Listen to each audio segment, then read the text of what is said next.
Hello and welcome to The Dive, episode number 2 of 2023. Season 7. Woo! Episode 2. Two. First week was actually sick. It was pretty fun. Yeah? Did you guys have some fun? I feel like you downgraded. You went sick. Pretty fun. It was, Okay. happy. Yeah. All right. No, I thought it was really Terrible. good. I think they were. Stop now!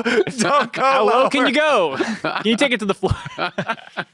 Go back up now. Go back up. It was amazing. There we go. People are going to think we're on crack. Best or week something this ever. episode. Yeah, I thought it was a pretty good weekend. I don't know how you guys. I had so much fun. I mean, the first day was super fun. Also, like revealing the new stage. Yeah. I think the stage is super sick. Being actually at audience level for casting was super fun. I could reach out and high five audience members. Yep. We'll see if it becomes a problem if they start to peg us with oranges or Beach something. ball Hopefully incident. not. Visit it again. I love that shot. We did it very briefly, I think, after we came back from COVID when the studio was empty. Remember we had that same kind of spot we were casting from, and then we changed it back to going up top. So I actually am really happy that we moved to that. I think it's really cool for the kind of shots, see the stage behind the casters when we're chatting. If we have to wait for them to get ready, you can kind of see them getting ready behind us when we're talking and stuff. I thought it was a lot of fun. There was a lot of really good content stuff. The teams have put out some cool content stuff that we got to show on broadcast. Cutie Cinderella was hilarious. She was smurfing. The interviews were really, really funny. I liked a lot of the new things that we tried. I think Doom Scroll was actually pretty entertaining. I didn't see a lot of people That's talking one about I it. didn't like. Oh, okay. I liked it. But Take it back. well, I think that's fair, right? I just think it was way too long. that's fair. But and I mean, it's it shows to each their own, right? Some of the stuff some people are gonna like, other people aren't. But there was a lot of new stuff that got tried, and I thought it was really cool. Yeah, I think diving off on the analyst desk stuff just as a topic that's near and dear to my heart. Diving off. Nice. It's just been I would say, somewhat disappointing amount of communication about LCS and its changes and everything that was the reasons for times or just so many topics to talk about, talent choices, all these things. And I just felt like we have not done a good job communicating vision and what we're hoping to do. Or went out for Dash. Yeah. I think there's 0 people that disagree. There's that 0 people that communication has disagree. been bad. Yeah. Yeah. And it's frustrating for me as someone on the desk because I saw literally comments the day before talking about how, there's no analyst desk this year. So that's of course why Dash isn't there. And then they're shocked when we open to waiting room and it's just the normal thing. And I'm like, why is there just no trying to communicate with fans about what the goal is? And that's why I want to take a little bit of time here to at least Here's your soapbox. it is my soapbox moment because I think people did eventually get it by the end. Don't. This table cannot hold weight, please. Oh, what are they you taped doing? me down. I tried to grab my microphone and stand up, but they taped it to the table or something. Damn. They anticipated your stupidity. They got me a seatbelt so I can't get out of the car seat. No, I just think, it's not 100% set in stone what the exact vision of the LCS analyst zone that we're calling. I think we're going to call it the lounge. I don't know. We don't even know what we're calling it, but The lounge, The kids baby. club. yeah, cool kids club. Analyst lounge. Losers aren't invited, only winners on the. But we don't have a set in stone, this is 100% how it's going to be. But I think you at least saw a sample of what the goal is, which is just creating more engaging content as opposed to treating it like a traditional sports broadcast where the game ends. You guys just spent an hour talking about the game. We do an interview with a pro who just was in the game, and then you go to analysts who then talk about the game again. I think that's something that generally is going to be gotten away from. Even just pre-games, hyping up the specific matchups and being this guy's got 12 kills per game, and this guy's got 8. I think there's just going to be, in general, less of that and more about getting to know a pro player, doing interesting stuff with them, getting them out of the comfort zone, and trying to attach fans to personalities and teams and stuff more than just doing heavy hitting stuff. Because if you want that, you have the dive, you have Hotline League or Dom's co-streams or Sneaky and Media. There's so many people who do a lot of analysis. It's yeah, that's fine, but we want to make sure that the people who are staying and watching the stream between games have really engaging content, and there's more of a focus on that, I think. And of course, we'll pivot depending on feedback and stuff, but that's the general goal. And I think you saw that with the Cutie Cinderella crap.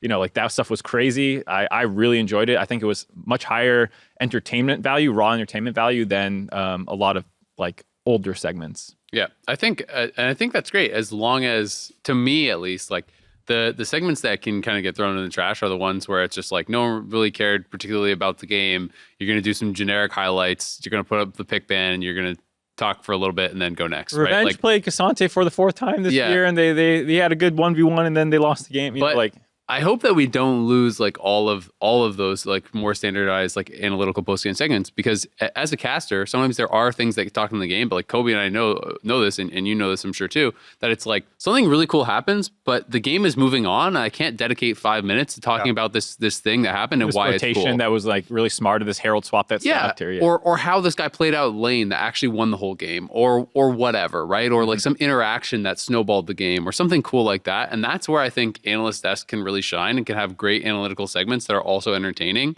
And those can be highlighted with like, I really loved Proto last year. I really love some of the State Farm Neighborhood Tactics stuff, where it's, the Telestrator segments and things like that can actually dive into one specific thing. That to me is where Analyst Desk shines, because as casters, you don't get to dedicate an entire segment to one thing. Yeah, those are the exact things I was going to point out as well, because it's the things that make people know how cool this thing is that you didn't get to actually get the full picture of before. Like, those are really fun to do.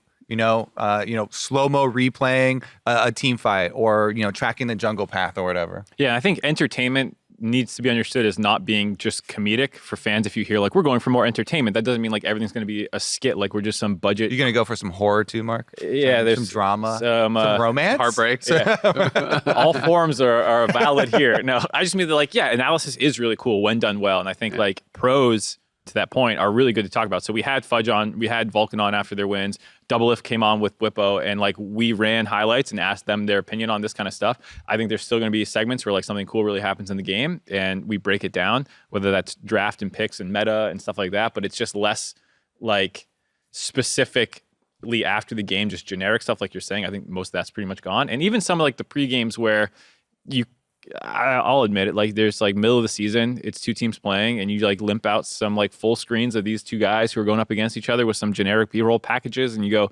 well, I'll have to see who takes the game today. Like I think that kind of stuff is also probably like where fans kind of eyes glaze over, and that's the exact thing we're trying to avoid, is like that talking heads, some B-roll, some full screens, and you move on. And like you want it to all be engaging. Yeah, it's engagement and like things that people are actually going to enjoy and want to talk about, rather than just like, okay, Mark made a good point about like this is a good item build that like doesn't really connect with anyone. Yeah, and also that doesn't happen very often, so we can't. Can't count on those. Yeah, those are rare. You get maybe one every couple of years. Marcus just disappeared from the broadcast. I hardly see him anymore. He just makes no good points. It's wonderful. I love it. I'm so engaged. Well, this last week we also had some sad news: the retirement of mainstay in the LCNs since the very beginning. Aphromoo, one of the most influential supports in the entire history of the LCS. So many international appearances. I mean, one of the very few times was the MSI where North America influenced the meta for the whole world. Dictated and people actually followed what North America was doing, had to do with Aphromoo and CLG and Sona support. This entire meta is actually a copy of the 2016 CLG meta. There you go. Yeah, genius. Afro did it Range first. supports, Afro did it cryo, best. Yeah. But he deserves huge honors, I feel like. Absolutely. I mean, this guy won, multiple titles in the LCS, made MSI finals, won an MVP, and has just been consistently good, and I think raised the level of the teammates around him for so many years. I think that's one of the things that felt so key in his longevity, was that no matter what AD Aphro was playing with, it seemed like they got better, right? Like when he played with Johnson, when he played with Neo, when he played with Doublelift, when he played with Stixay, when he played with all these different guys, it felt like those guys, had their careers kind of elevated. And especially with a lot of them, you saw like after they stopped playing with Aphro, they kind of like faded away a little bit, right? Doublelift obviously didn't, but like a lot of the other guys that he laned with, never kind of reached that same level of success. And so I always thought it was so impressive to see this guy who's like a consummate professional for 10 years, maintain a super high level. And it was like 6-7 years into his career, he won MVP. I just thought that was so impressive. Yeah, we ran some of the the stats that are just probably going to take forever to get broken. His assists record, I think it's games played, he's like just way ahead of anyone else. It's like Turtle was the closest, but he's not playing as much right now. So just feels like, all right, those are going to hold for a while, and sounds like he's moving into just like variety streaming a lot, still playing some League with other stuff. He might co-stream. I don't think he did it this weekend, but he does have access to co-streaming. So I'm sure we'll try and get him for some broadcast bits if he's still living around LA. I don't know if he moved back yet. I think he was He was moving. talking but about buying a house. Yeah. yeah, I don't know if it was here or where. yeah, because he was packing up in the video or something. Yeah. He said he wanted to buy a house in his video. I know, but I'm not sure where he was going to buy it. But Yeah. also, even just on a personal level, I have such like a soft spot for a lot of the like 2016 CLG guys, because so at that time, my brother, who's a big esports fan, a big league fan, he was watching a lot of LCS, and he was a huge fan of the CLG guys. And so, you know, I told the CLG guys that he was a big fan. They all like got it. Like he was playing Nami as like a one-trick Nami. So they got a Nami figure. They all signed the Nami figure for him. And then he came to when Toronto was, the finals were in Toronto, my brother came, and we just happened to be walking back to our hotel, and the CLG guys were there too. And they like came over and they chatted with him for like ages. And they're so like just such nice, genuine guys who were just like chatting with my brother, you know, as a fan, and just like really gave me such a good impression of like who they are as people, you know, Afro and Darshan and Huhi and all these guys who had been around for so long, and just like only had good experiences with them, talking to them, only had, you know, good interactions, and you only hear good things about them as teammates as well. So definitely going to miss Afro from the league a lot. Yeah, me too. We said last time that we are gonna talk about patches in the dive, and then we didn't. And that trend will continue. Because Get fucking bamboozled, you punks. Go watch Freak if you want patch notes. Never trust Kobe again.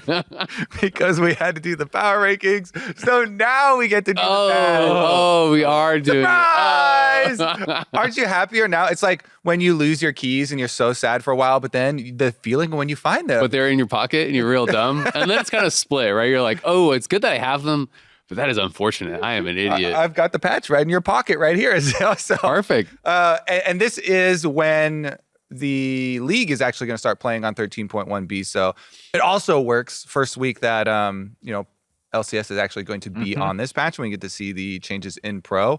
Already, I've loved it in solo queue. I definitely feel like there's a lot more to deal with, but I do like a lot of the big hits. You know, and you're probably tired of me talking about Demonic. I've been talking about how OP Demonic is for almost 2 years now. Finally, they caught up. People started playing it on every, you know, AP, Bruiser, Champion, Zach, Udyr, Maokai, all these champs. And if it finally gets a little touch, it's actually not a super big nerf. So still a really good item, still, you know, very viable to go with all these champions. But then they also, you know, target nerfs these big outliers. The Udyr and Maokai, especially for solo queue. I know I saw on Twitter just before we started the dive here, Udyr just got picked in LEC. So it's finally making this. I saw a lot of people memeing about like, oh, finally it showed up. emergent, Yeah. But Maokai, obviously a long mainstay, and happy that one got nerfed. And then of course, Yuumi, let's talk about it. okay, go ahead to Yuumi. I was gonna quickly hit. I figured that you were leading up to Yuumi, because this is at least like pro oriented, the one that everyone is like, thank God this thing is out of here. It's still not quite enough. There's a lot of support. Like the support meta is just absolutely whack in general. But she is so dead though. Yeah. So dead. This is taken out back. It's really funny too Blue because Factory. Freak did a video talking about it, and it was very informative as far as some of the changes of a lot of his philosophy focused on, well, in pro play, a lot of Yuumi players, because the health and attack damage were so high, they can just trade with you straight up while they're off their AD carry without using the passive, jumping off anything. They're just straight up face tanking, trading you super early on. It was like, nerf that. I'm like, that's a perfect target to nerf. They also nerfed the scaling by taking the AP ratio completely off of zoomies for the extra speed, which I really like, because then you don't have to deal with the turbo zoomed people way later into the game, and the hidden power, unseen power W. of just sitting on someone, giving them so much adaptive stats, which is why, you know, all these assassins and everything were just Late game. insane with Yuumi on it, because you get this increase in One your shot, damage stats yeah. as well. So I'm really happy with these nerfs, as well as, you know, the direction of the trading early. I'm happy, like, because I just think Yumi's not that interesting to watch in pro. But I will say, like, this is not like a real patch change. Like, this is just deleting a character, which I assume is getting ready to rework or do some sort of redesign. And they have already said what that redesign is. and they're fully embracing what everybody has always memed on and talked about and known since the release of the champion, that it's supposed to be for low skill type of player, you know, your friend or whatever that you're introducing to support. So they're going to craft it as that and have really low requirements on it, but also not making it, you know, something that's going to be super crazy for pro. So they're fully, it feels like, at least from the people from the Balance team who have posted socially, it feels like they are fully embracing that identity. And I think that's good, right? Like, I think that the reality is certain champions are going to be impossible to balance for both pro and normal play, right? Lucian is another one that they're obviously taking a crack at. I don't know that these patch changes are really going to hit it. They're basically nerfing mana early, but increasing mana later. The idea being, this is dominating pro with Lucian Nami, but it's not actually that good in solo queue for average skill players. So, you know, they're trying to make it, you know, more kind of punishing for players to actually spend their mana early game, which is supposed to affect pro, because pro is very early game skewed based on picks and everything. Like, it is really, really early game skewed how the meta goes. So we'll see how much they hit that. The Nami changes are just like straight up flat nerfs, plus there are some early game nerfs for Lucian, so I think it'll be pushed out a fair bit. But I'm really interested to see how the IE changes in particular do affect things. There's the fighter item changes, there's the ADC changes, there's grievous wounds changes. Like, this is an enormous patch.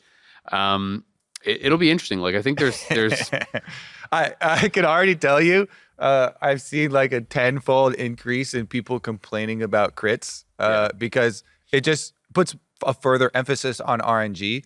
And RNG is such an interesting topic that throughout the history of League has been whittled down. They've tried to remove RNG. You know, dodge used to be in the game. Dodge got removed, you know, all kinds of stuff. Rip and pepperoni's 1% crit mark. Because people, obviously, you're always going to get complained about getting crit, and it's more of an issue now that an IE, a bigger crit, is going to be available on a lower crit chance. So if you get crit, you're more pissed, and you're going to be, you know, a 2-item spike 80 crits you 3 times in a row. That's going to win the fight. Yeah, and so I do understand like variance complaints, but I think it was pretty necessary for how kind of bad it often felt to itemize as an AD carry, where like your third item is pen or crit, and like you can either like or you blasted, so you need something defensive. Yeah, so like you do no damage. Yeah, so like this tank is like running at you, and you're like, well, I can shoot you with a pea shooter 50 times, or I can make my pea shooter hit you like a little harder, but then I don't crit for anything against other people. Like, it just felt like there were so many bad choices that you had to make. Even Mortal Reminder getting armor pen slapped onto it, so that way you're going from like scaling your damage up with LDR versus like trying to make sure that people can't heal your damage. Like, I feel like that's a more interesting choice to make and stuff like that. So I find a lot of these changes more like just opening the build path more, instead of being like, you spike at 3 items, suck it, and realistically 4. Yeah. And now you can make some choices like, oh, I'm snowballing, I can do this instead. Yeah, I mean, Mortal Reminder to me was, I mean, it was just a zeal. Like, it was instead of a PD before. Yeah. And now it can theoretically slot it instead of an LTR or whatever, right? Like, that's the idea. But it's also interesting because to me, it's like, since they buffed the actual grievous wounds application on the components, I think we're going to see way less completion of the full things. Like, it's not really needed. If you wanted the upgraded grievous wounds before, you had to complete the full item. Now you just spend 800 gold and that's it, right? You have 40% grievous wounds, whether it's an Oblivion Orb, an Executioner's, or a Bramble. And I like that. Yeah. Because I feel like something like Grievous Wounds should be something where you don't have to divert from what makes you feel good in a really big way to pick up what is a reactionary item. You know, you're reacting to their champs that have a lot of healing, or ocean dragons that have a lot of healing, or whatever. So at least for me, I think that this is a good spot for it to be in, where you can feel really good about just buying the component and getting back to what you actually want to build. Well, and just the variability of like, if they're below 50%, then you get the 40%, where you have to already have this pre-chunk that just makes it like, where it doesn't feel good, and then suddenly you do enough damage that it starts feeling good. Balancing is way easier. Yeah. It's just, I think it's a lot better of a change to that point about like, all right, I didn't need to sink 3,000 gold into dealing with this Mundo or like whatever healing options they have. And especially since there is so much hidden healing in the game, just around like Triumph procs and like all these things that give you health back, that 25% did actually matter, but it very rarely felt like it mattered. Early game Oblivion Orb brushes aside, just in general in late game, you see those numbers start rising to like a couple thousand in the late game, but like it was just kind of like general Yeah. anti-heal, and I feel like making it more targeted is better. Well, I like the point that they made about it's like why didn't they just go back to 60%? But the problem is if you can make grievous wounds items 80%, but then healing champions have to be based around the fact that there's an 80% grievous wounds available. So then if there isn't a grievous wounds for even a split second, Mundo just heals to full, right? Yeah, Because like that's Vlad how it is has just to be. perma full. Yeah, Exactly. So like by making it 40% constant, whether it's a component or the completed item, it's more easy to actually balance lifesteal. It's more easy to balance champions like Mundo and Vladimir and so on and Soraka that are based around healing. I also think it's kind of interesting that they changed Omnivamp to just lifesteal on a lot of the Omnivamp items and stuff. So they're doing this alongside some other changes, which will be interesting. But yeah, it definitely feels like a lot at once. The fighter item stuff getting changed too. Taking Omnivamp off some of those mythics. off and Eclipse stuff. was shocker to me because that's Eclipse looks really bad to me now. I don't know if I'm It's just not. underrating the CDR, but like it seems way worse. I think you're for sure underrating the CDR because it's actually if you're getting 15, it's actually a gold value increase. Because you get the shield more Omnivamp, often, right? Omnivamp. Obviously, when people talk about gold values of the stats on these items, Yeah. some of them are determined by like that item, and so then your reference point for how much a point of Omnivamp costs is ridiculous Gold- because you're using that item as the you will send me down a diatribe about how gold Yeah. efficiency is the fakest stat in league.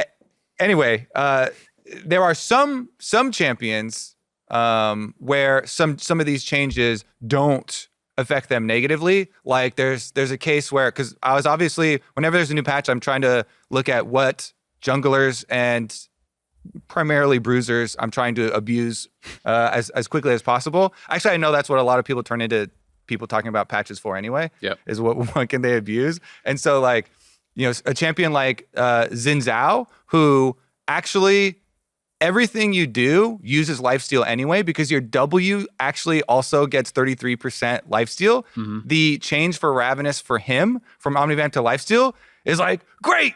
It screws a lot of other people that actually needed Omnivamp because they needed it from their abilities. But Zid is like all about his empowered Q auto attacks, and W also still gets lifesteal. So like you can still, abuse the power that is Ravenous. And they straight up buffed Black Cleaver, which is an amazing core bruiser item that is now going to take the place of people who were rushing Kempuck Chainsword. Chemchar.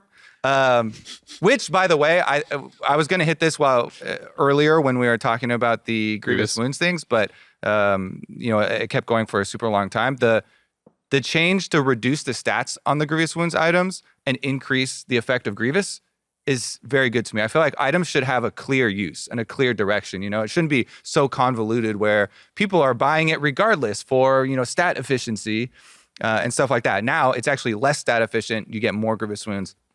So I love that change. But Black Cleaver is going to fill that spot. If people haven't realized it already, Black Cleaver should be rushed on Wukong, on Vi, these champions that are already pick ban in pro, or not necessarily pick ban, but in most pro games.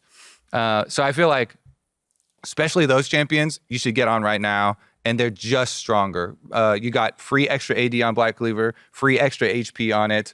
It gives you ability haste, and the armor shred is now in that area of, icing. Which is always good, basically, yeah. because you're already going to be an AD champ if you're building this, and you're gonna have an AD carry on your team if you're in solo queue, most likely. So it's going to be extremely effective for you. That's what I was targeting. As I immediately went to who can I rush Black Cleaver on even before my mythic. I'll build Black Cleaver, then I'll build my mythic, and I think that's the way to go for this B patch for sure, at least for jungle. Yeah, I was sad about the Eclipse getting killed for basically Aatrox and stuff because I always like the insane healing you get with your shield proc. Like it just felt really good on Aatrox once you got over the fact that you didn't have ability haste. So now you're getting the ability haste, but you're losing the in combat power of hitting fatty Q2s and 3s and stuff. So you obviously Gore Drinker is the pickup. I mean, fortunately, a lot of champions who were kind of abusing Eclipse as ADs also have the fallback of Gore Drinker and stuff, but It's definitely way worse. Yeah. Like Aatrox you're talking about, a lot of mid lane assassins as well. Yeah. It's just like if you can find these use cases of a champion that somehow wiggles around some of the stat Yeah, we're changes, bringing it back. then it feels good, right? We running back Wiggle. I was thinking of like Graves as well. I feel like the Yeah. lifesteal, like the Omnivamp on Graves was always Yeah. so nice. So losing that, whereas like He can rush Black Cleaver. Yeah. Yeah. yeah, you can do that. I mean, Bo, who just Is good at shit League of on, Legends. Yeah, he's very good at League of Legends. Everybody was started building this, Gore Drinker Graves build. yeah. Guess what? That got stronger because Black Cleaver just got stronger. It gets buffed to Graves also. Play that in the jungle. I feel like there's gonna be so many, AD champions Speaking of you can use. Elise is still really good though for AP. So I was gonna say Lillia buffs. I love Lillia. I don't know what it is about her playstyle. It's like that how combination. many? I thought you were actually going very. I love Lillia. I don't know what it is about her cute little hooves. I was hoping for that, but I could see in his eyes it wasn't gonna happen. I don't know. Just the way you went into it was you're like, I love, and then you paused. Well, so because I was trying to say, I was trying to think about, why do I just enjoy champs that have, a simple but, high, That's our thumbnail. I'm a Zoe main. I love her cute little. Our thumbnail. random XD. All right, Just like me. I'll defend Lilia's voice acting and, writing is actually being kind of funny. Watch out, Eep. Yeah, okay, so that's trash. Ability name. The ability name is a little ridiculous, but I think her actual characters is pretty funny to listen to in terms of voice lines. Yeah. Whenever I play her, it doesn't drive me crazy. But I really like her playstyle actually. Just going fast, moving and just spacing correctly, and it's not a complicated playstyle, but I don't know. I feel like it's something that people can get really good at. I think, and I would argue it is kind of complicated. I think positioning based champions are actually hard to master. Well, but when you read her tooltips, it's not 4-stack Q3 plus this combo with that. Yeah. Where a lot of the complexity of recent league champs has been, I'm going to make the tooltip a paragraph, and Lilia's are all really short. They're very easy to understand, but to your point, the complexity comes from just positioning and knowing how to play. I mean, Aurelion Sol's whole kit was put some spinny balls out around you, and no one can play the champion. So maybe you roam. Yeah. Well, that's actually an interesting topic because it's one of those cases that's kind of how Udyr has always been. It's such a simple kit. Yep.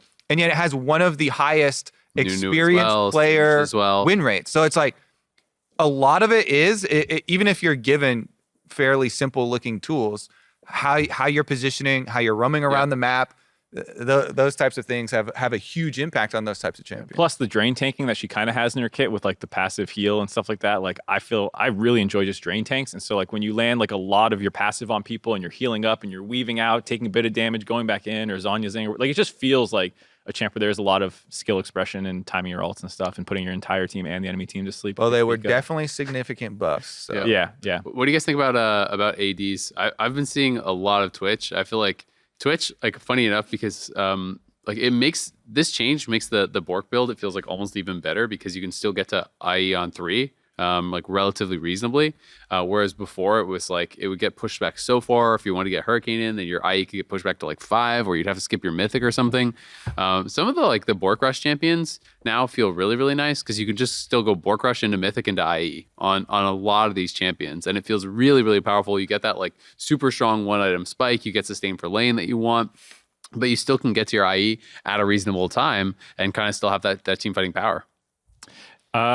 Bork changes were interesting, just the cooldown and the level 9 kick-in feels like they're trying to avoid it being quite as much of a rush. Mm-hmm. But yeah, I am just excited for the mana changes because Phreak, haha, no mana. Someone had to do it. There we go. You did it very well. Thank you. No. I just wanted to prove. I'm if you're going to do it, he's going to do it really well, right? No, that was the lowest effort, lowest value. Because it's been being done for 3 weeks online already. Yeah, so then don't do it or do it well. And we put up it. No. We should Scream, you have no Shoot mana it, freak. shoot Do your it. best Tyler 1 impression. we have to get assets, put up the video because it's so old. You have no mana, freak. Perfectly done. That wasn't even how Tyler did it. That was great though. No, I know, but But he gave the effort. yeah. Yeah. I like that he yelled hard. I do he too. didn't do the research to look at the clip and how It's Tyler Phreak, you actually have no framed it, mana. though. Yeah, I know. Yeah. Yeah. It is good. Excellent. I don't even know if Azael is the nice parent. You're way nicer than me. I'm that was dog But shit. you and we just should make can't fun impress. of him. Kobe's never happy with what. Yeah. what you, A, why not A plus? I'm fairly You hit Masters, why not Challenger? yeah. You a Challenger? Why aren't you on SKT? Yeah, I mean, it'll be really interesting to see, what all champions are actually going to come out. The mana changes. Do you want to talk about them more? No, I mean, I just think It does feel nice. it feels nice. There's been a push for like champions not really being mana gated for a while, anyways. In a lot of roles, like fighters are very spammy, mages have become very spammy. And I guess in a sense, like AD carries did feel a little left behind in that world where everyone else is kind of casting their spells on cooldown.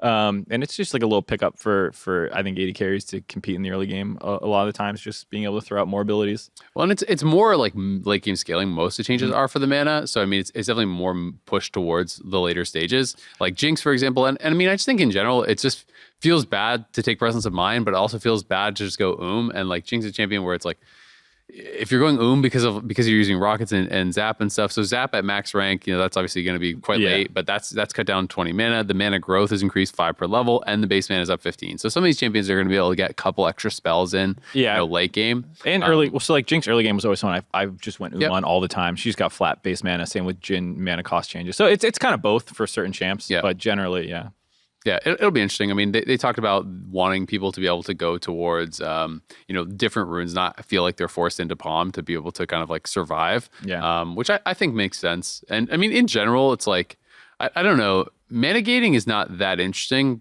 but especially because we have so many champions that don't have to deal with that whole part of the game. Yep. If you're playing a mana gated champion, you feel like you're an arcane relic of a time long ago. Yeah, there was a time with the Dota philosophy where it's like you cast 6 spells in lane phase, you better hit them, and that's just not League anymore. Like it's not what it is. So I think it's interesting to have some thought to it, though, right? Like you don't want it to be like overwhelming, especially on like poke mages and stuff like that. If they don't have to care about mana at all, it becomes just like so annoying to play against. But it's also weird if you're playing a champion like Fiora and like. Fiora will go just pushing waves in the side lane, right? And we see that even at pro level sometimes, which is in solo queue. Then sometimes people are going, mana flow ban and tier and going into Muramana and stuff, just to like not actually go pushing creeps. Yeah. Because that feels bad. But I do think there has to be some kind of levers. It's interesting because like jungle right now, it's like basically it's impossible to go in the jungle, right? It has been for a long time though. Yeah. So I mean, I haven't had to worry about mana in a very long time. Totally. And if you ever do, just go a little bit over into the jungle again. Just stand by the trees for a little bit. But it'll be interesting because like if they improve the mana issues for more things, like jungle has no issues. If they improve AD issues, if they improve a couple different things, more and more people are going to feel like, well, what about me? I still care about mana. So it'll be interesting to see if that's like a philosophy that they keep moving towards. We're just like, no one. Screw you, Cassiopeia. If Cassio is not mana gated, then we're all doomed. I mean, you'd have to rebalance a lot of the champions, right? Yeah. Like she'd have to just do way less damage. Yeah. I mean, they did also give a lot just more like mana builds also for the mana hungry champions with Roa being reintroduced and the Seraphs not being crap anymore. So yeah. Radovage's Fiora. There you go.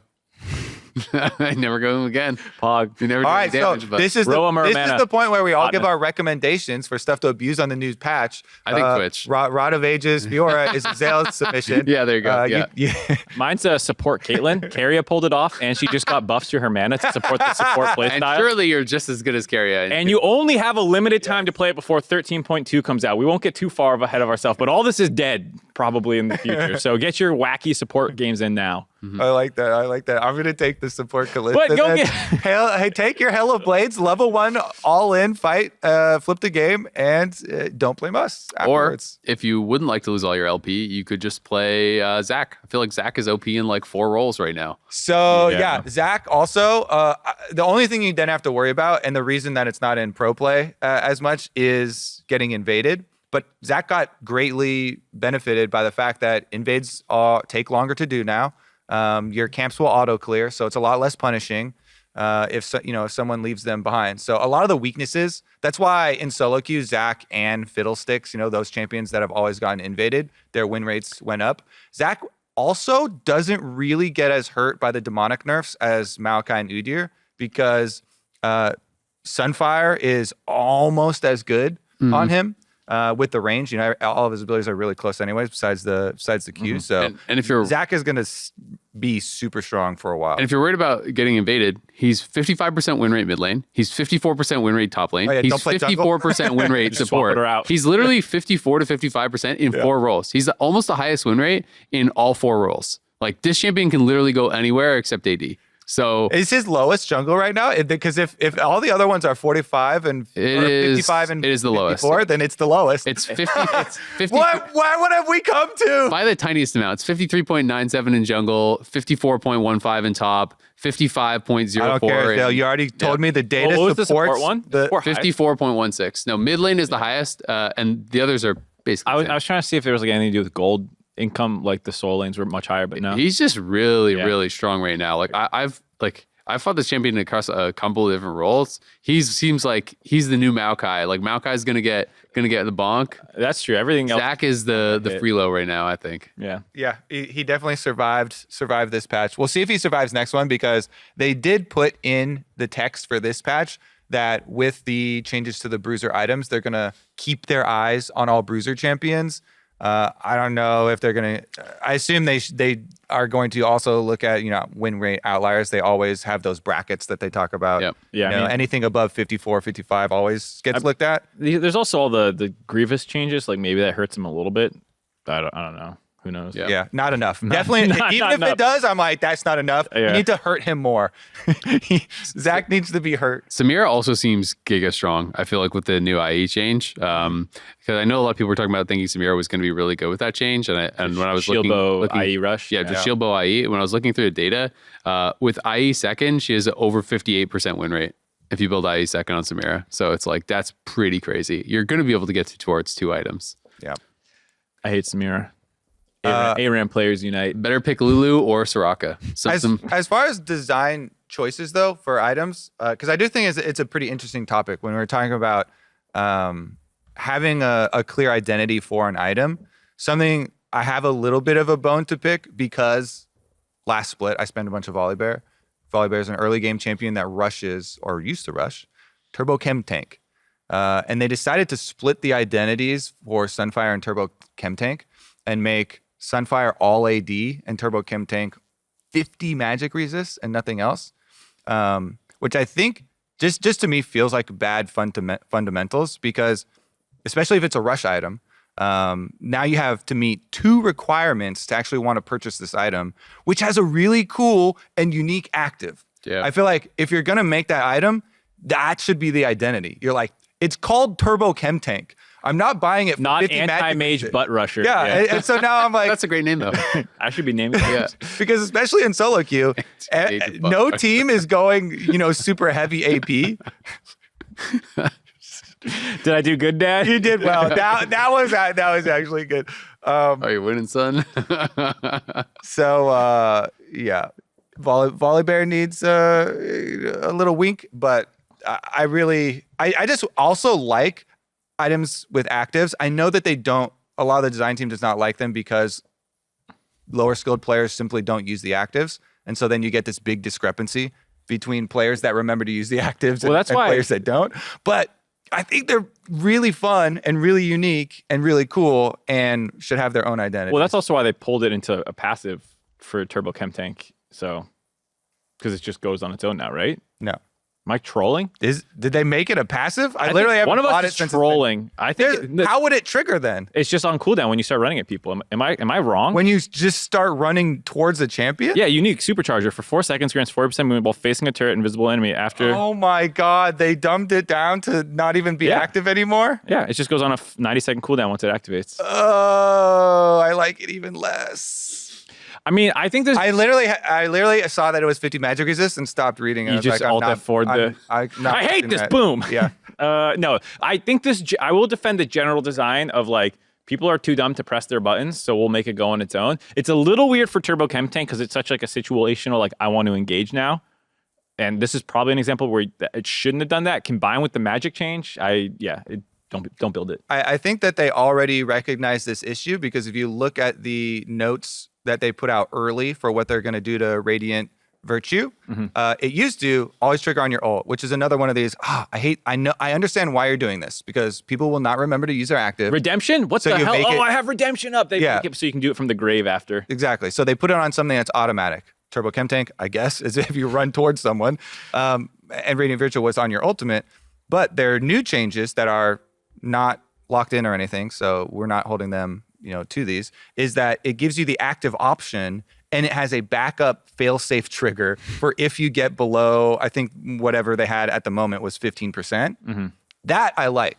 You know, you can put a fail-safe in there for the dum-dums that aren't going to click it, but also give me the chance to control it. I think that they should just remove gameplay entirely and that it's bots that play, and it's more like a sim game where I decide what they should build and I decide what champs to draft and stuff, but I actually don't play the game. We call it TFT. Yo, shoot. I heard that there are apps out there that also track enemy summoner spells. I think that's effed up. I think I saw Dash. everything now. Well, Dash had something. It didn't auto do it, but like he had like a whole like UI where it's like you click it and it gives you the time down and like everything. There's some pretty strong third party things out there. Yeah, I'm working on some AI for Some map my, hacks. for my solo queue. I'm gonna get some alpha league going. Can I just install that the program that they made for Dota that literally was undefeated versus all Dota pros? Sort of, but not really. But They- there's enough open source AI stuff that if you probably spend a couple weeks if you already have a background a little bit in programming with like all the TensorFlow and like all the open stuff, you could probably train a model if you know what you're doing relatively quick. Because that was like 3-4 years ago. They made an AI that was just undefeated versus all the very best pros in lane. They win in any only. game they choose to tackle, basically. Yeah. They've given up on games. They did protein folding, and they're just like, all right. Games they are were beating behind us. StarCraft 2 pros and stuff like that. Yeah, I watched as well. the video of that one as well, yeah. Yeah, very interesting. All right, we're moving on. We're gonna have a little bit of a game. So, collected some hot takes from Twitter here, and y'all are gonna have to react to them quickly. We're gonna keep it moving. Okay. With how hot or cold this take is, and maybe if I disagree, I'll get to push you on a little bit. All right. So, first one here comes from Kratos. Fudge is the best Cassante in the world. That's a very hot because I feel like that's exaggerating. Obviously, Cassante is very strong right now, so I'm gonna give it. Well, actually, I just think it's wrong. I don't know, hot, cold, or wrong. Can we have another answer? It's a hot take. So you agree it's a hot take because Okay. you think it's dumb, Okay. right? Yeah. My answer is it's a cold take because you can't prove it wrong. Evie's in Europe, all right? He's doing something else over there. All the LPL, LCK players are all in there. Yeah. For at least the next, 3 months, you can make this claim and no one can prove you wrong. Loving that logic, Mark. Cassante, Fudge definitely, probably, maybe could be the best Cassante in And the you world. can't say otherwise. Could be for sure. That to me, boom. Moving on. That- He's got like a 20 KDA That's a on cold it. take. Who's got a better KDA than Fudge in the world right now in major regions? All right, Shut up. moving Let's be on. the last game. This one comes from All M. TSM will make playoffs. The returning trio core was vastly underrated. The Korean bootcamp paid off huge, and their surprising early synergy will keep them afloat amongst Boogie performing as a top 3 jungler. What's the core of the earth? I feel like that is that hot. Like that is real hot. I like that. That's it's molten lava. Okay, it's not the core, but it's like volcano. Once the lava gets all the way up here, It's a couple under the crust or whatever. Okay. It's like in the mantle somewhere. that's pretty hot. I do like that's a possible take right now, though. TSM, their general manager was already tweeting at us. Walter was flaming up. Wrath will be swift. All The these beds. Canadian meme. And I was like, that's perfect. You should be memeing on us because we ranked you super low. I will say, and this is the negative Nate take, I guess, is like in the blame game and in the dive, I think I said that there's a world where this team picks up wins against other teams by just drafting, scaling, and going late and playing better. And that's they lost both early games. They had the Aura in the second game, and while the first game they did have some early game picks, it was still less early game than their opponent, I think, who had the. I would already say they're better than we ranked them. This. had them knocked I out. accounted for this contingency of a possibility, but I'm still not bought in because I don't believe that this is a good play style going forward. And their bot lane got slammed twice in the early game in the lane phase. Our playoffs are top 6, right? Top 6. I see. I think it's still hot. I think it's still hot. So that's what I'm saying is this was a good weekend, and it does show what I said. This team can draft late and beat teams. Yeah. I don't know if that's enough. Show me you can win when you can't outsoutscale. Yeah. All right, next question. It's not a ridiculous take, though. I do like This that. one comes from Furious Jeff. Prince will set a new LCS record for kills in a single split. That's Luke. That's cold. Are we including best of threes cheating? Per game. No. Oh, per game? I don't know. I'm just. We're going to be changing it. honest. Whatever is honest, okay? The intention of it. Yeah, I don't think it's that hot of a take. He could do it. Yeah, he's extremely good already and proving it. All right, So he's smurfing. That's Next cool. one. This one comes And from Esteban Didor. 100 Thieves will not beat TSM this split, And if they somehow meet in playoffs, Solo will pull the clutch special and take out Bjergsen and his boys again. Okay, never mind. That one is the core of the earth. That's a hot take. That's the hottest. I like it too because they obviously know it and they're getting more detailed. Have you ever heard that reasoning that the more extra details someone puts into a story, the more likely it is to be actually a lie. Oh, because they're trying to overcompensate. Yeah, right. Yeah. I was thinking that we were already like in a fantasy scenario, and like you want those little details to make it feel it's lived like, in. where were you, Mark? Where did you go? And you're like, well, I went to the store. I remember and I was stubbed looking my for some toe, candy, so and I then I had stubbed to- my toe, and then there was a girl biking outside, and it's I looked at the clock then because I stubbed my toe and exactly 9:29, so I couldn't have killed that person at 9:30, right? TSM versus 100 Thieves is coming up next week, by the way. Nice promo. Good job. banger. Tweeted There you that. go. Thanks, Esteban. All right, next one. This one comes from Lasmodon25. TL doesn't even finish top 6 after watching the fall of Summit when he's in the LCS and watching Pioshik be such a coin flip. I don't see it. Love you, TL, but sorry. And they hit him with the XD. This is maybe my favorite hot take because it's still something I won't agree with, but like, God, did they give you some ammo for this take? This is a room temperature love take. it. Well, it's room temperature because it's I believable. think it's hotter than room It's hot. I'm temperature. just kidding. I think I'm it's kidding. actually so. I would actually decrease the temperature of the earlier TSM one making playoffs because this is the same cutoff. It's 6th place, right? Yeah. And I'd Doesn't say, finish top 6, so this will be there. yeah, Yeah. exactly. But it's reverse. Yep. And it's basically our power rankings. We all had Team Liquid 4th and TSM 8th, 9th or something. Yeah. 9th. Yep. And so we're basically reversing those. I think it's a similar temperature. Yeah, I think team, and it's funny because even just the way they won and lost was equally like bad. Like I was really disappointed in Team Liquid. They reminded me honestly of like Curse when I was coaching with them, where like you have players that like generally win lanes and scrims, but then like you go on stage and you have to actually make your own plays, and they just can't do anything, and they're all just like. Would you lower your power ranking of them right now? I don't think I would adjust my power rankings based off anything that happened this weekend. Yep. I almost would, except for the Where you fact putting that them to, then? except that for the fact that one of my strongest reasons for putting them fourth was that they're gonna outwork everyone and they have this crazy hard work schedule, so they should get way better. But man, this weekend was way worse than I expected from this team. It's At the end of the day, our power rankings were end of the season, and Yeah. there were some scary moments for all of our rankings here. All right, next one. We got this one comes from Fish Rhino. CLG will make finals this spring, but just fall short in the finals. That's a good one. It is pretty hot. to Is get it a hot finals. take if like it's not a thought, it's a belief? You know, like you have a It's religious a hot belief. Yeah, it's like you've been brainwashed into thinking this. It's not really a thought where you like reasoned against something. There's no brain activity going on for this it's one. not a It's thought like- that you had. It's a thought that was incepted. It was like preached It's a to you. feeling. It was a preach to you, and you just go, "Yeah, that's the truth," because they said it, and not like you argued against it at all. I like that answer. I do like that most of these hot takes are just correctly calling out our poor placements of teams from our power Based rankings off week before, one, yeah. based off of week one.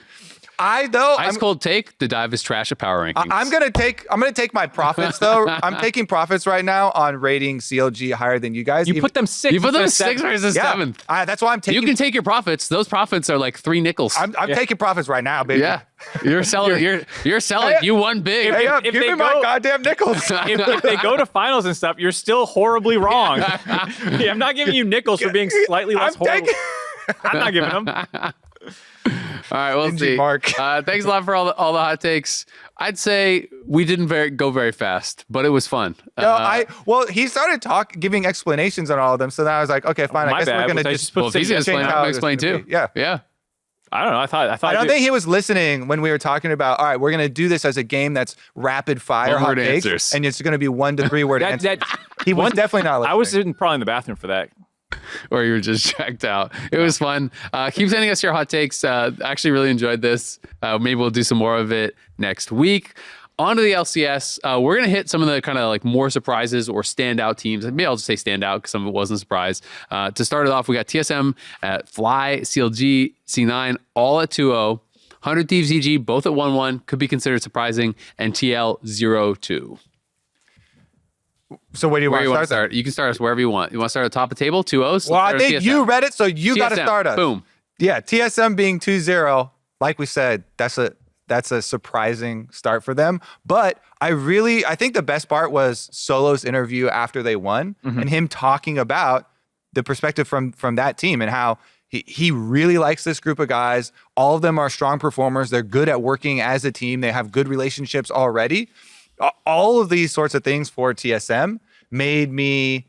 That's why immediately when we started this show, I was like, I feel bad about the rating for TSM already. I feel like that's going to be one where they're going to overperform. They beat Immortals.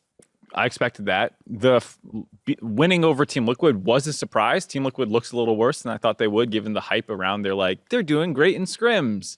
But it did kind of go, like I said, to the identity that I was expecting, where it's like Ornn is Azir games, and Team Liquid just was not super clean in how they approached objectives and some of the fights they picked, and like Summit's flashing into 3 people as the I give much more credit to TSM than I had in my head previously, and why I put them so low on power rankings because of their performance. Because I thought they were way more solid than. So here's my take. I don't think they are better than 8th-9. I think they just got some wins that were kind of thrown their way and they happened to catch them. They drafted for late. I think that a team so their average goal differential at 15 was negative 3,102. That's not a team that is going to be towards even the middle of the standings in the league. Generally, that kind of average gold lead would put you like the very bottom of a league. But if you're drafting for late, your average gold lead is going to be low. It's fair, but I think this is like abysmal, right? Like they got clapped in the early games. I think they benefited from sloppy performances from other opponents, from people. I think experimenting or not necessarily knowing what is strongest in the meta. I don't have any more belief than I had previous this week because of how badly they got blown out in those early weeks. And I just think that you can catch wins like that in the early weeks, which is why I actually think, I talked about this on the cast, but I think it's beneficial to play the best teams in the first weeks. You're more likely to get a random win than you are later. Yeah, I largely agree. I think Chime was really good on the Ashe out of lane phase. The early lane phase, though, where they just got 2v2 killed, like as they were trying to get their first shove into the turret, was just pretty bad. I think you and Bwipo were like arguing about how bad it was. Like, was it the Ignite? Was it just getting crapped on, I think some of those things, they can improve them. And like, it's not like they're always going to be getting 2v2 kill, but they also had a rough early lane phase against Immortals bot lane. And like to that point about that big goal deficit, it's like you can take scaling, but sometimes people are going to be clean about closing you out. And Team Liquid's clearly not clean. Immortals is our 10th place team. So like, it's not super convincing where mute that. Yep. I want to see them go and I think they can prove us wrong. I think by beating some of the teams that have looked good thus far, and maybe Team Liquid just turns out to be a dud, and like TSM could perform better than Team Liquid, and Team Liquid just never comes together. That is possible, but I'm still not like playoff bound on TSM yet. Yeah, I'm not convinced enough to change anything else. All right, so okay, we can move on to FlyQuest, who I think. We were all pretty hot on them. I think I was slightly less hot on them than you guys were. I think I had them 3rd or 2nd or something. You guys had them 1st. We had them 1st. You had them 3rd. Yep.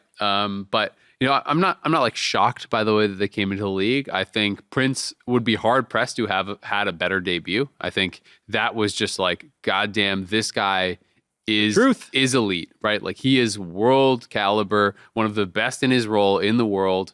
During the regular season, he was, better than Gumayushi, I think most people would say. He was just behind Ruler, and it feels like that quality of player came over and played that quality of weekend, and that's what you get, right? Like he's going to slap down some people. So it's going to be exciting to see if he can kind of maintain this level of dominance, but FlyQuest looked damn good.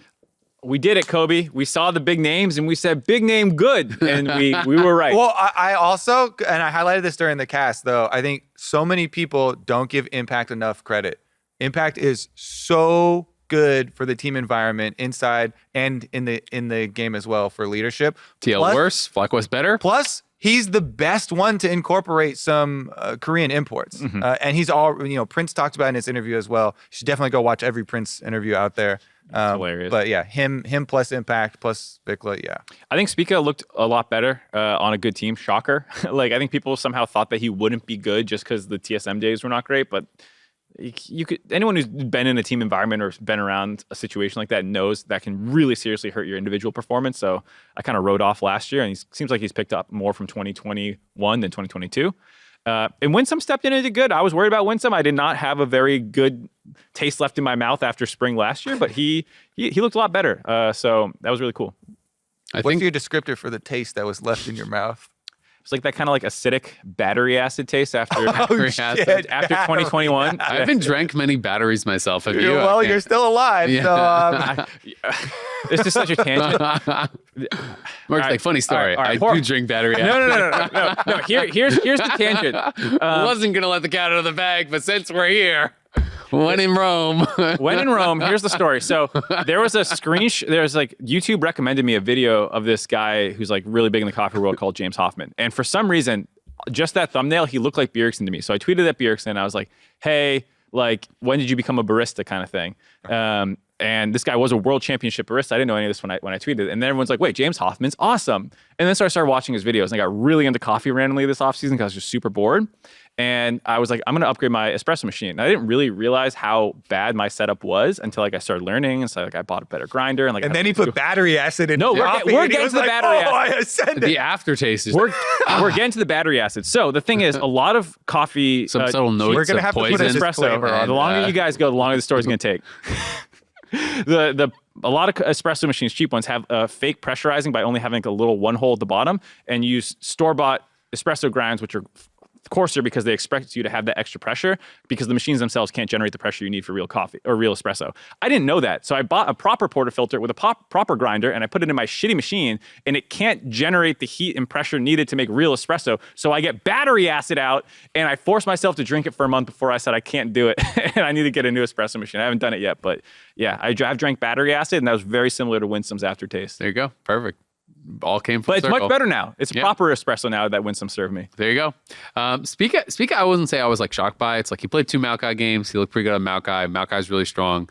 Also, not shocked that a jungler with really good lanes looks better than a jungler who's all his lanes lost, right? Like, I feel like jungle and AD are the 2 roles that I feel like are most dependent on your team looking good to look good.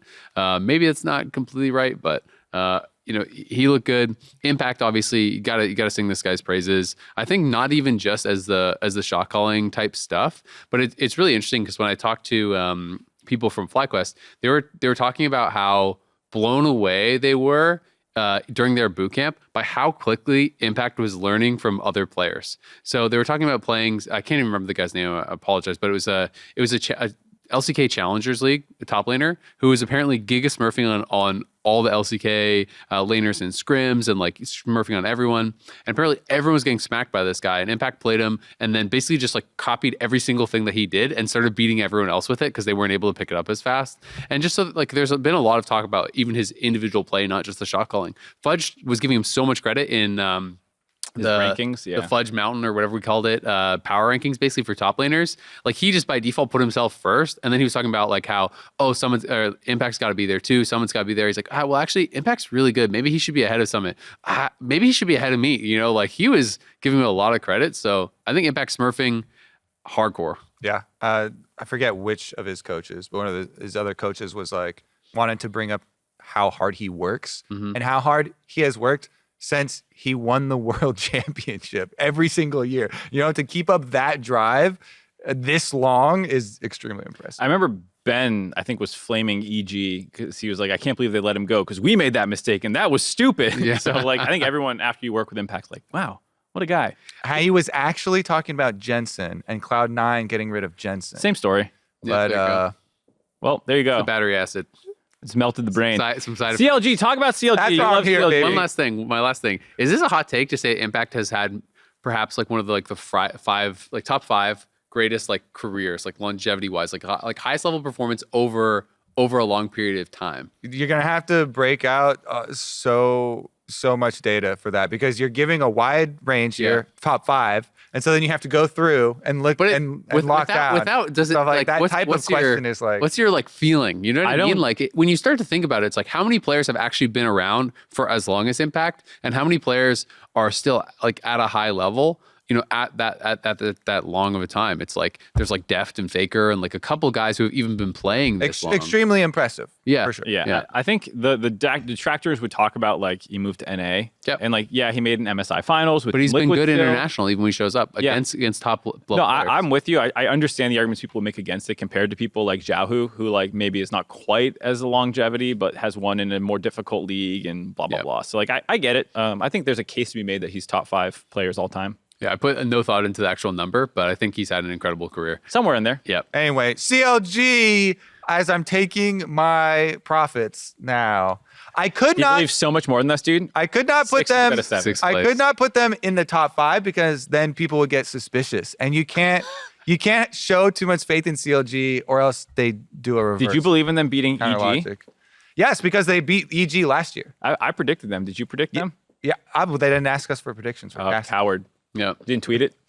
I put my money where my mouth is and said they beat EG.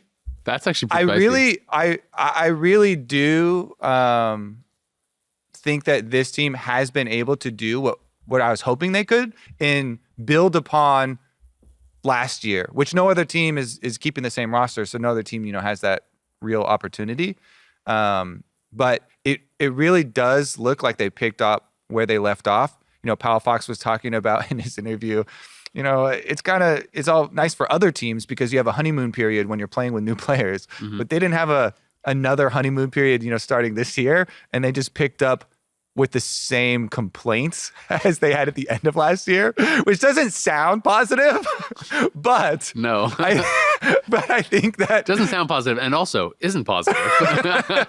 but it gives them an immediate area to start working and to know what they want to work on.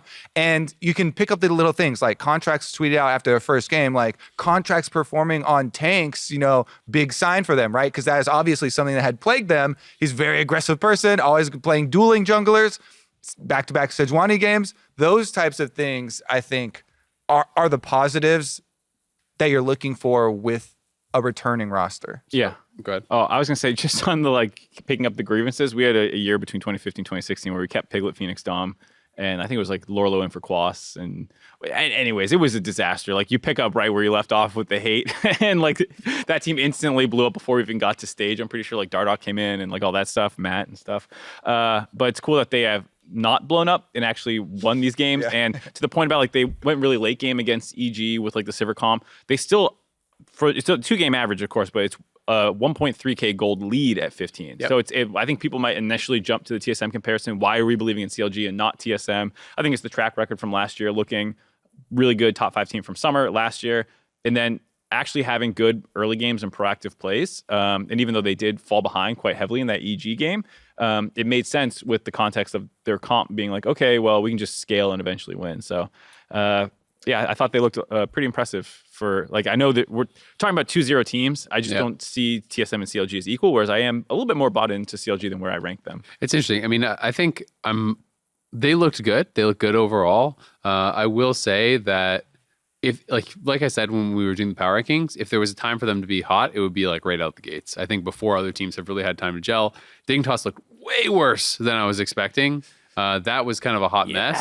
So, they did kind of slap down Dignitas. The EG one, it's hard to know. It's would EG have won had they gotten that smite on Soul? Would they be able to snowball enough?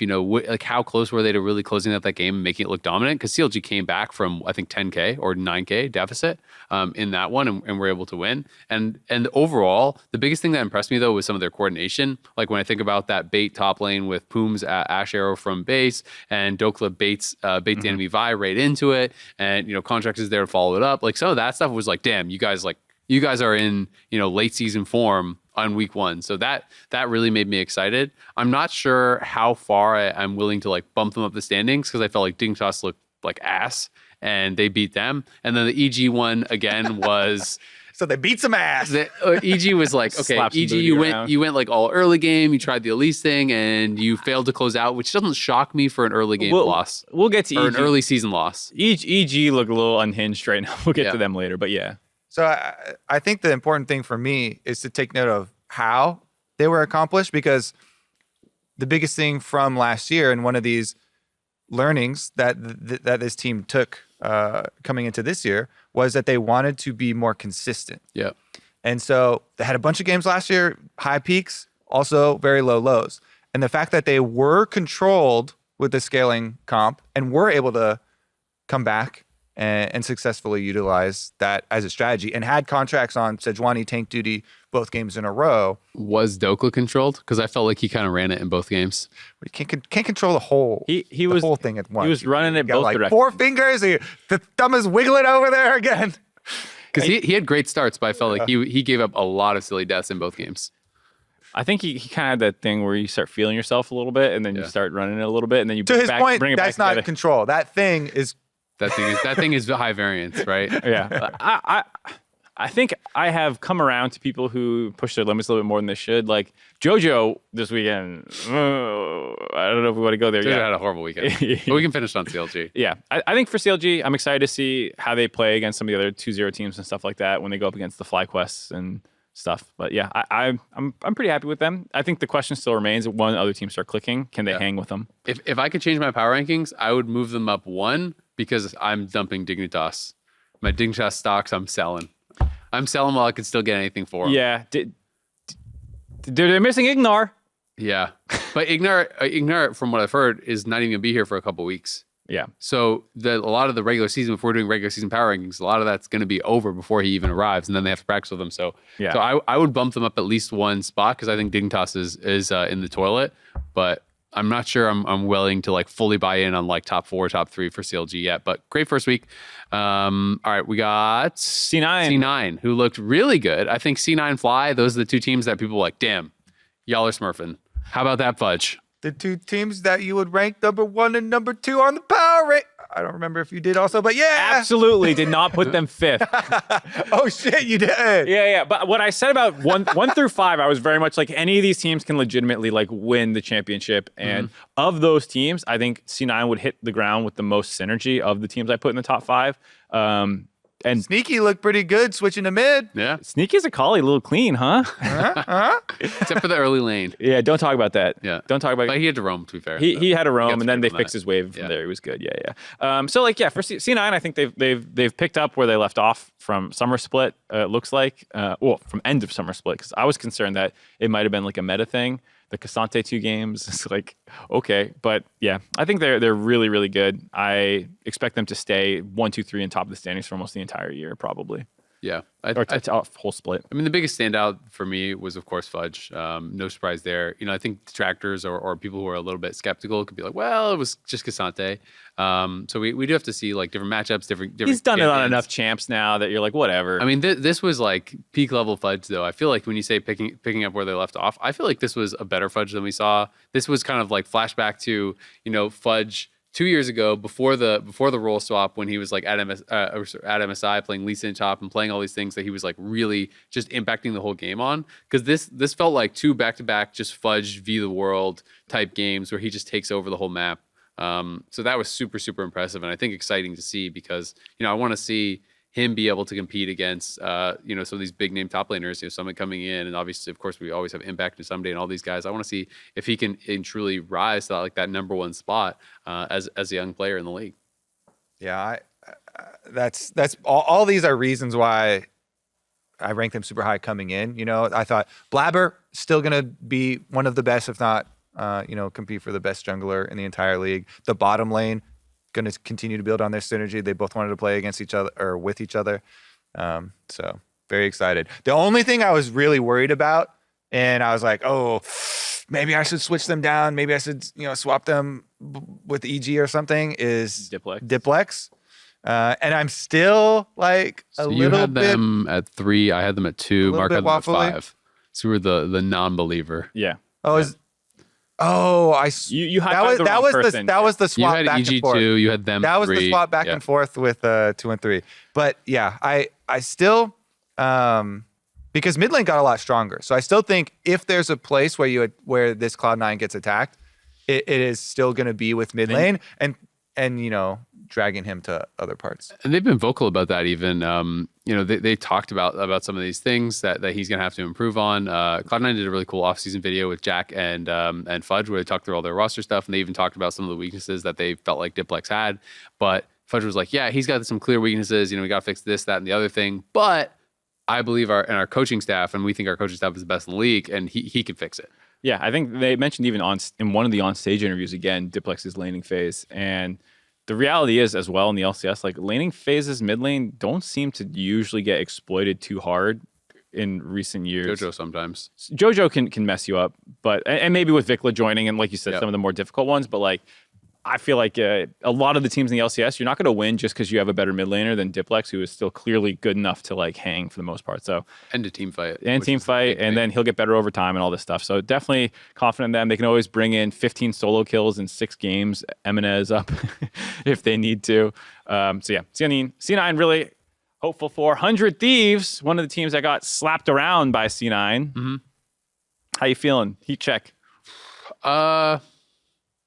I don't know, kind of neutral, I guess. I don't think that it's like completely shocked me either way.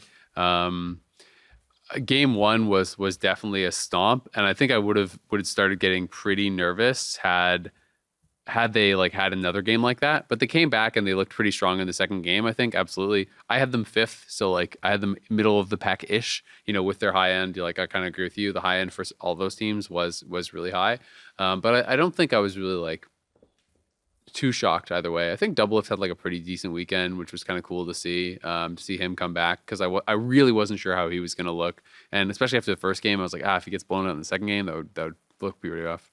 I really appreciate also him just doing a recap of his weekend, watching the Sneaky Meteor stream. I think that's like exactly the kind of stuff I want this year with people making content. Is like, I know there's some pros who still stream, like Dokla streams and stuff like that. But in terms of like really big brand names, like Blabber doesn't really stream, JoJo doesn't stream, Fudge doesn't stream. There's like a lot of superstars that we've been trying to build up for years, and it just doesn't feel like I don't want to like flame them because they're trying hard in scrims and stuff, but like they don't do like the PR side of it. And Doublelift does. And the entertainer. Yeah, they're not entertainers really.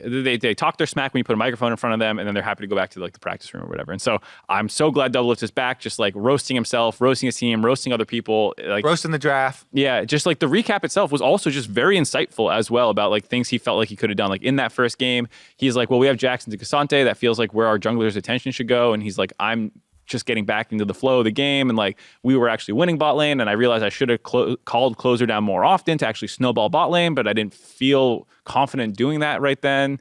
And just like hearing his thought process about what's going wrong is just so insightful for fans and even us to just be like, oh yeah, okay, cool. And yeah, I love it. It's until like when we don't have any of that, you don't really know what you're missing. Mm-hmm. And then when you get it back, you're like, oh my God, what if all the teams, had, outspoken. There's no battery acid in this coffee. It's delicious. Player who did it, because it was really fun too to get him. He addressed most of the topics that people had after the first game. The Azir support. He was like, yeah, I mean, it didn't look like it accomplished, as much as it could have. We were in a position where we were stomping lane. We could have done more with it. Yeah, there were other problems with, no other sources of peel. We didn't have anything to kill the Cassante.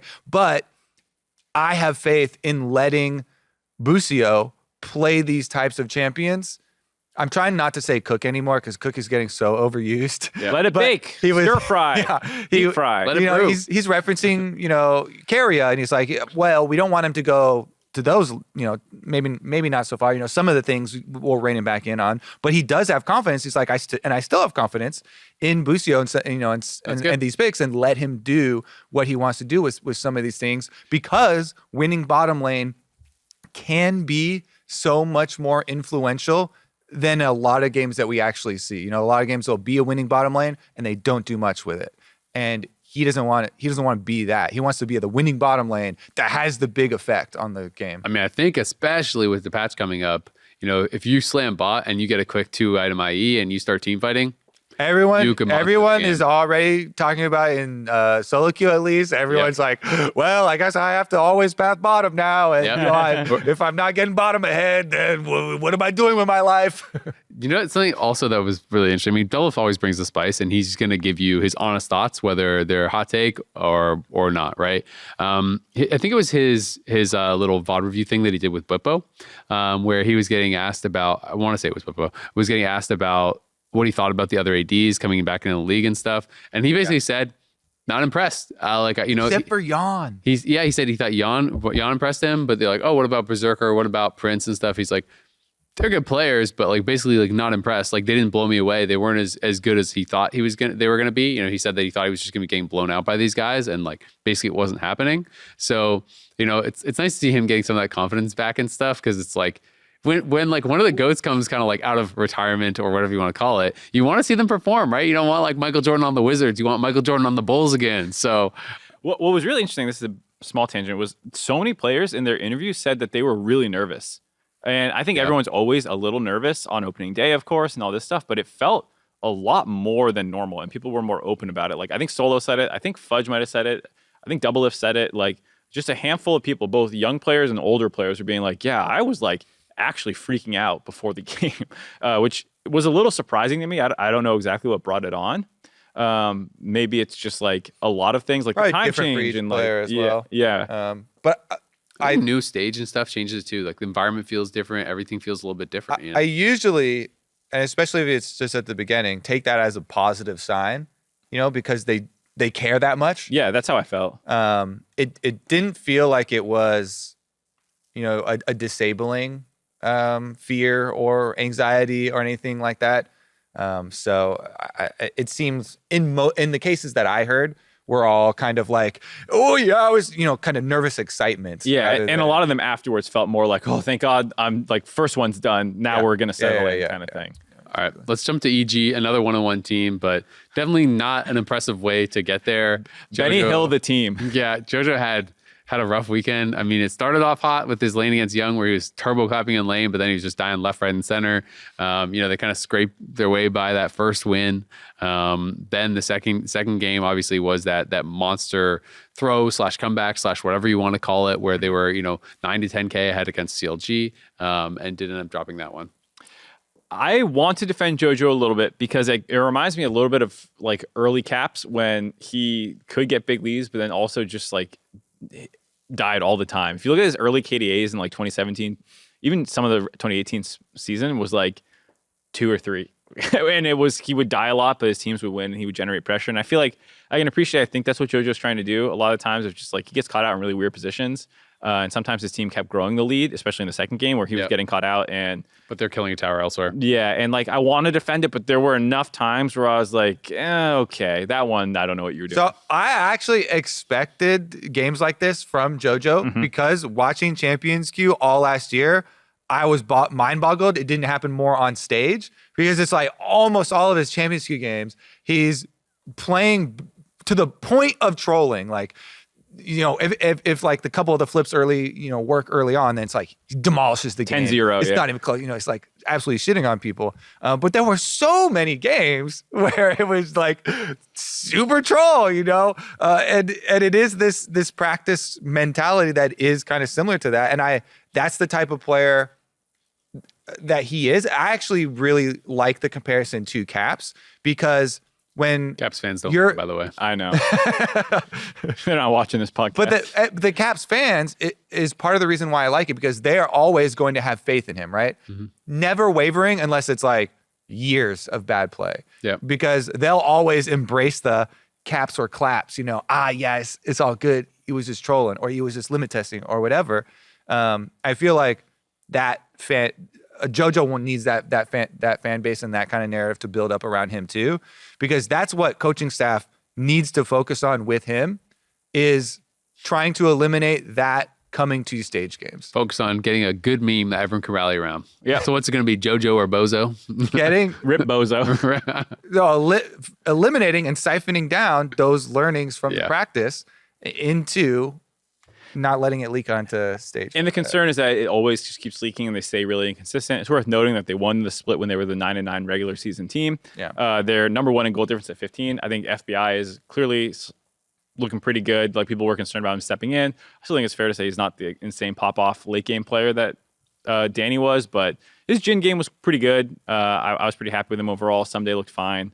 Inspired, still like the nastiest Sejuani you've ever seen. Just like I forget what it was, like 7-kill game he had this time. He was smurfing. His Elise game was actually really good early too. Yeah, Inspired's still crazy. He's amazing. My big concern for this team is kind of like just where is like gonna the voice gonna come from for mid game and late game and stuff? I feel like, and this is like totally anecdotal and just like you can't. It's not scientific, no but impact. it's like if impact was in that second game, do they win? You know what I mean? Like they have the voice with that 10K lead that impacts like do this, and then we win, and then they do it, and then it's clean. Everyone's like, God damn, that was a slap, right? Like they went full early game, everyone went late game, but only EG can do it. Let's go. They're the best team in the league. You know, like how different of a story is it if that cliff never happens? If they hit the 10K lead, they quickly clean it up.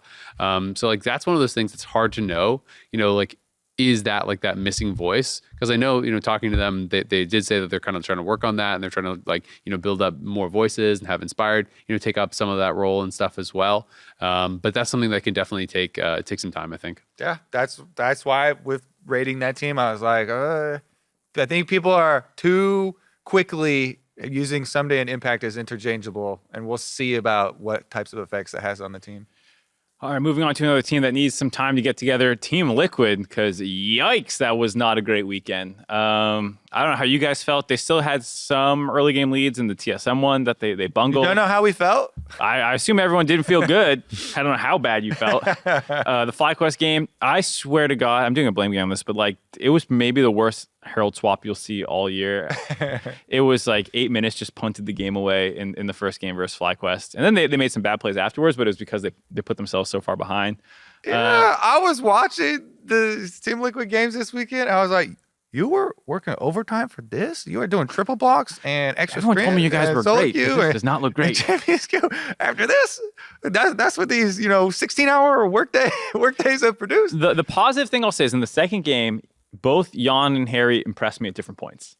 I thought there was a team fight on Akali where Harry looked incredible, where like he does this fat flank because the previous one he went in too soon or something, and he like proto belt R1 E onto someone, takes the E2, like just like super clean to assassinate tactical what he needed to do. And he was basically playing without a top laner. No offense to Summit, but like he never had Meganar when he needed it, and like it was a disaster of a team comp. And like Jan and him both looked pretty good in that situation, where I feel like the people I'm most disappointed in right now are actually Pioshik a little bit, but way more Summit, who I think has looked as bad as when he was busting out of the LCS. And those are two fears that I feel like were already existing in at least the backs of people's minds, because you mentioned Summit, and getting flamed a whole bunch for when he left the LCS and getting spam ganked and turned from MVP into LVP. Yeah. And then Pioshik was by far the most flamed, person on DRX for sure. One of the most flamed, in the league overall. Just everybody's loved always, lumping it on him. And so people are very ready if there's bad games in LCS to be like, whoa. Is this the world champion, that we're getting? Yeah. Because there have been lots of horror stories of imports that don't work out like that. I was really disappointed in Summit. That was like the biggest disappointment for me by far, just because I felt like, it literally felt like we were just transported back to their playoff run, where he was just kind of making a lot of the same mistakes. He had a great early lane on the Gnar. He ends up 1-6. He had a 0.8 KDA across the two games, which is like not it. Obviously, it's not KDA doesn't really matter that much. But like, let's be honest, he had a lot of dumb deaths. He was just dying in weird places. He was like jumping on the Azir underneath the turret as the other team had an inside track on him anyways. So like, even though he got doinked by the arrow and it was a great shot by Chime, he was still like behind enemy lines for no reason. Yeah, without like any vision on top side, he was playing past the tier 1 tower, it felt like a couple times. Yeah. And it felt like people just kind of picked up on that. And it's like, oh yeah, you just gank Summit. You just go to Summit and you get free kill, right? It kind of, that Gnar game started to feel like that, which is really concerning. Because I had felt like he had kind of learned from that experience somewhat. Of course, TL does need some time, and I know that they are looking at themselves, I think, more as like a summer split team because of the rookies, but it didn't feel like it was the rookies. I actually felt like Harry had a really good weekend. Yep. I felt like he was almost the biggest standout player in some of his plays. I thought he was playing out some of the team fights and stuff really well. So they did still have some good moments and stuff, but there was some definite like miscommunication moments or poor coordination moments. There was some kind of like bumbled moments. I think back to that Vi force on mid lane where he like, he Vault Breakers to get in range. So he Qs to get in range, then ult, so he doesn't have his Q to do damage on the Azir. Then Harry throws his Syndra stun before the Vial lands. It gets flashed, so he doesn't have that combo. Then, like, they're under a tower and stuff, and he has to flash away. And I think Piotrek ends up dying, if I recall correctly. Yeah, because Spica comes from bot lane. in and kills him. But there was just a few moments like that where I'm like, were you guys really on the same page? Like, was this communicated well? Was that like what was going on here? It felt like tilt at that point because they just hadn't made a play yet, and they were against triple scaling lanes, and like they were doomed if they didn't do anything. So like it's one of those plays where I'm like, the more concerning thing for me is how'd you get 15 minutes in and that's your first Vial, more than like, yeah, then that was a terrible play, because it was a terrible play. But just even the coordination though, right? Yeah. Because it's like if you're going to Vial first, you need to scatter out of that, so it's a guaranteed Syndra stun, and they can full combo. yeah, I mean, they were never going to kill him. I think maybe they're just trying to go flash for flash, and then the fact that Spica was there killed him or something, because otherwise he just flashes out and you go mid for jungle. But I mean, obviously the game was a travesty, and this is a team that I'm not ready to fully write off yet, and you just hope it's a bumpy start. But they, of all the top 5 teams I'm like have the chance to win a championship, I'm easily the most scared of, more than EG or 100 Thieves or anyone else. We just keep parroting the hard work story. Well, and to be fair to the hard work thing, they haven't had that much time, right? So like the benefits of that are going to come throughout the months. That's why we're going to keep parroting it. Yeah. Well, Good job, Parrot. Yeah. Well, I've just seen some people online like memeing it already. Like, oh, I thought you were working hard. You're trash, right? It's like, well, yeah, because give them some time. That's how memeing works. As soon as you can, you jump on there. I feel like it's so easy to tell the difference between lighthearted memes and not. I feel like for the most part, Team Liquid post-game threads were mostly funny memes about the whole like Piotrk's going to retire, which was hilarious. That was really funny. I love how they leaned into that, by the way. Yeah. It sucks that he lost the second game, because then it actually feels bad. But the first response was like, oh, I love Piotrk. And then got to like, come up with a third name. Yeah. Goodbye, Mark. Okay, now I'm... Welcome, Bob. Yeah. And then the CLG post-game threads are really funny too. They were just having a great time memeing about their team being slept on. Yeah. Yep. Well, it'll be interesting to see. I mean, TL clearly wanted to do a lot of early game stuff. They did double Lucian Nami. They did, Syndra. They did like a Vi. Yeah. They did a lot of kind of early game focus type things. So we'll see what their adjustments are for week 2. But sky is not falling just yet. But definitely a really bad week for TL, and especially for a team that I think, especially you wanted the veteran pieces to come in and look really good. It would have been, people would be less concerned if it was like, ooh, Harry and Jan really messed up a couple of those team fights, and but some of Piotrk and Core, they're looking clean, right? So it's definitely more concerning. But exciting first week overall. Really, really enjoyed it. And I'm actually really excited for the second week also, because I still have so many questions about these teams, a lot of really cool rosters. But I think that's about it for this episode of The Dive. We're going to wrap it up. Remember, if you are watching on YouTube, hit that subscribe button on YouTube so you don't miss an episode of The Dive. Thank you everyone for tuning in for the first one. Got a bunch of views on that, so that was great. You can also check us out on Spotify, Apple Podcasts, Anchor.fm, and make sure you keep sending us the questions on Twitter, #TheDiveLOL. That's how we find them. If you're not responding to like a question tweet, that's how we find them. If you send enough hot takes, do we do a hot take game again? Yep, keep sending the hot takes. That was a lot of fun. Thanks everyone for that. And if you send in Anchor.fm questions, please make sure you have the microphone on. Our producer got a 2-minute file with no audio. You were muted. What are you doing? Get it together. Someone leave him a 24-hour one where you just leave it on, you walk away. He just keeps listening. You're just hoping that there's some audio. There's later. like a little audio of like background cat noises or something. Sounds good. All right. Intentional butt dial. Yeah. LCS Spring continues this Thursday with CLG versus Cloud9. See if CLG can maintain the momentum versus the reigning champs Thursday, 2 p.m. Pacific, 5 p.m. EST. We'll see you there. Have a good one.